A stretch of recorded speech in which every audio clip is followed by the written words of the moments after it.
Sağ uşaqlar, bugün Tamer'la birlikte 99 gece oynuyoruz. İnşallah video test sürmez, amin. Uşaqlar, bugün sizlerle beraber 99 gecede kalacağız. Kalmağı başaracağız. İkinciye geçti. İkinciye halal olsun. İkinci devre geçtim. Ben de üçüncü devre geçim. Ben odun tapa. Ben çok elədim. Bizi elə yerə attılar ki, odun modun yoxdur. Ha, yaxınlarda bax. Aşkım çok pardon. Dovşan var ha, görürəm ha. Dovşancıq, elə baxma. Gəldim sən. İkimiz de güçlü oynayacaq bu sefer. Dovşan getmə də.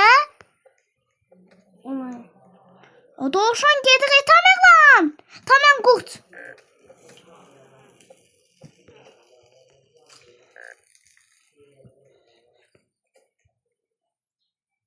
Tamam, hava qalsa o mənim deyil, mənim oldu. Bir tane götürüm tane var. Nə yaxşı götür. Ama çocuğu qurtaracaq ha gecə. Dovşan gəlib buraya. Yox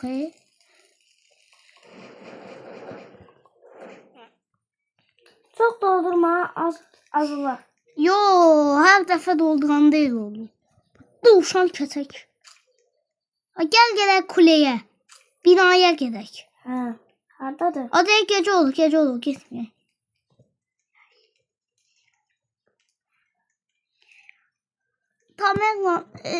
Tamam.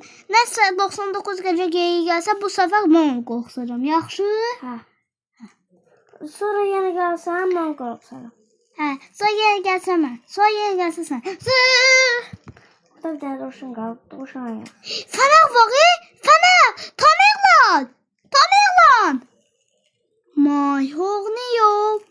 Aha. Fənər var. Aha. Tamerlan. Oyunda bizden başka kimse var? Hə. 99 geceyi. Ben korkuyorum. Gəl, qorxuz. Ha. Kediye. Korkuyorum. Gel. Baykuşun səsi qədər. Gel. Yaxşı.